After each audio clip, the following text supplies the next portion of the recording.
Bismillahir-Rahmanir-Rahim. Welcome to Assalam English from Dagestan.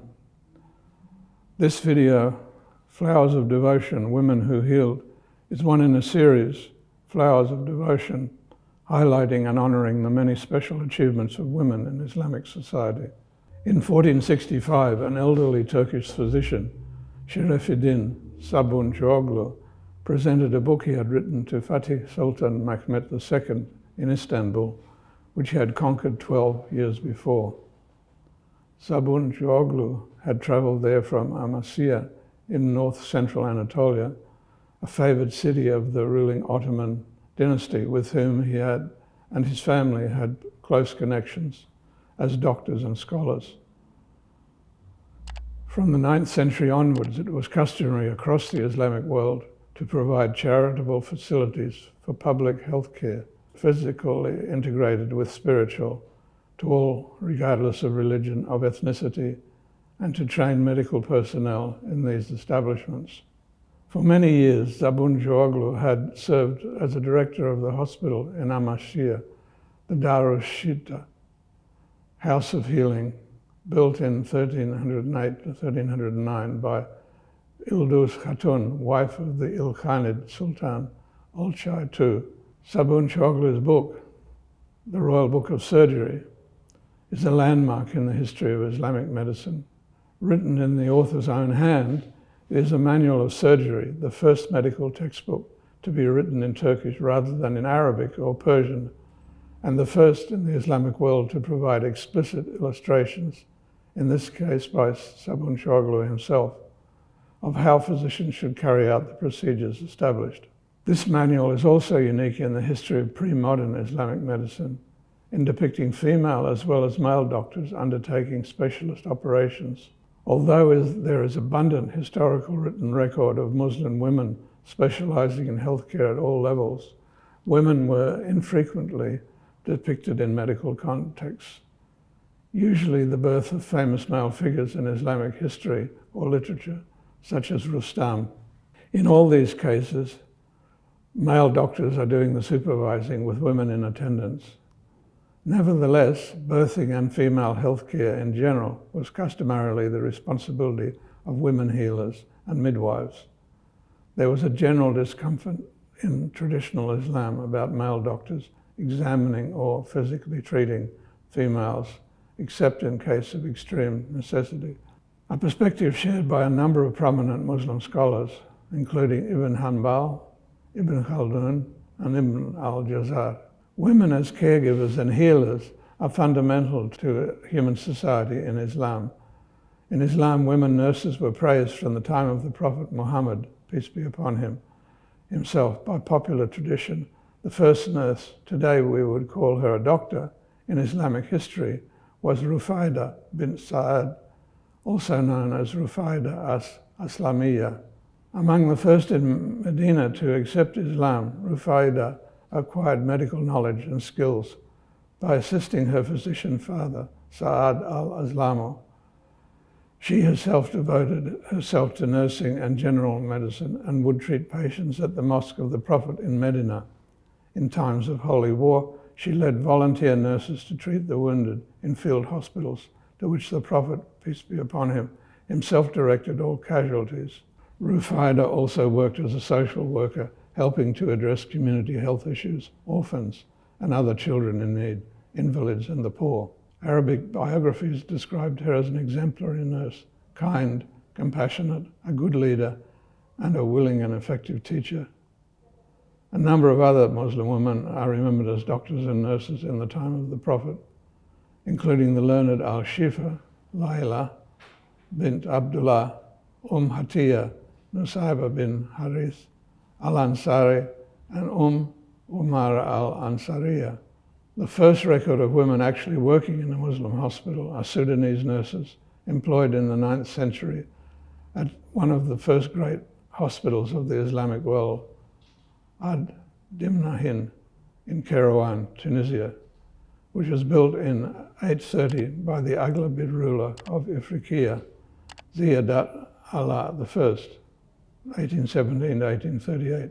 Throughout pre-modern Islamic history, women's innate concern for the health of those closest to them was extended to society in general. Countless believing women sponsored the construction and ongoing operations of hospitals and medical schools. A paradigm of the many medical institutions sponsored by a woman is the magnificent mosque and hospital complex built in 1228 to 29 in the small town of Divrigi in Sivas province in central Turkey. The inscription on the hospital's porthole records its foundation by Turan Malik al-Malika al-Adita, the Just Queen, the daughter of Fakir al-Din Bahram Shah, ruler of the Mangujakid dynasty. The complex is among the most important Islamic monuments in Anatolia and was included in UNESCO's World Heritage List in 1995. The practices and institutions which for more than 1,000 years provided healthcare in the Islamic world began to be challenged and eroded with the advance of Western European powers and alternative approaches to medicine into the traditional Islamic world in the late 18th and 19th centuries. New Western discoveries in biomedicine and medical treatment, which were to have such a positive effect on the health of humanity, were seen as contradicting rather than complementing traditional Islamic medical knowledge, from which, paradoxically, they had grown in the medieval and Renaissance periods. Colonial assumptions of superiority over non-Europeans were compounded by the negative European conceptions of the nature of women and their place in society. All women, be they colonizers or colonized, were considered incapable of and barred from becoming doctors. It was not until 1849 that Dr. Elizabeth Blackwell became the first woman to graduate from a medical school in the USA, while in England the first woman to do so was Dr. Elizabeth Garrett Anderson in 1865, later also becoming the first woman to obtain a medical degree from the University of Paris. Even when these gender barriers had become broken down for Western women, prejudices continued to confront Muslim women in the colonial world well into the 20th century.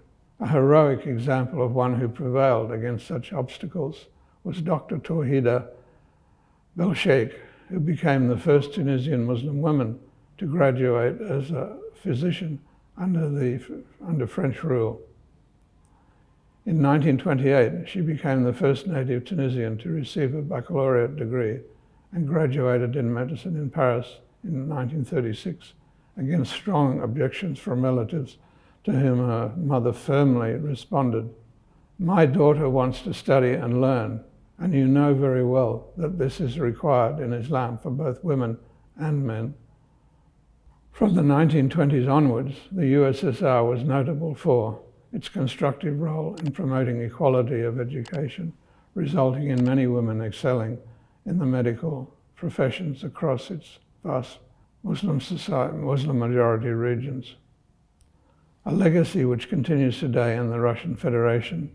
Recent UNESCO statistics have revealed that in a number of Muslim majority countries, more women are graduating in science than men, a trend reflected in those entering the medical professions.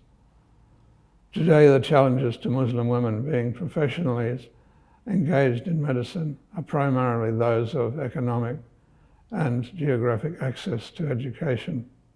Dr. Torhida Sheikh's struggle in the first half of the 20th century can be contrasted with the opportunities open at the start of this century to Dr. Iqbal el-Assad, a young Lebanese-born Palestinian refugee who in 2013, at just 20 years of age, achieved international acclaim as the world's youngest woman doctor after graduating from Cornell University's Qatar branch.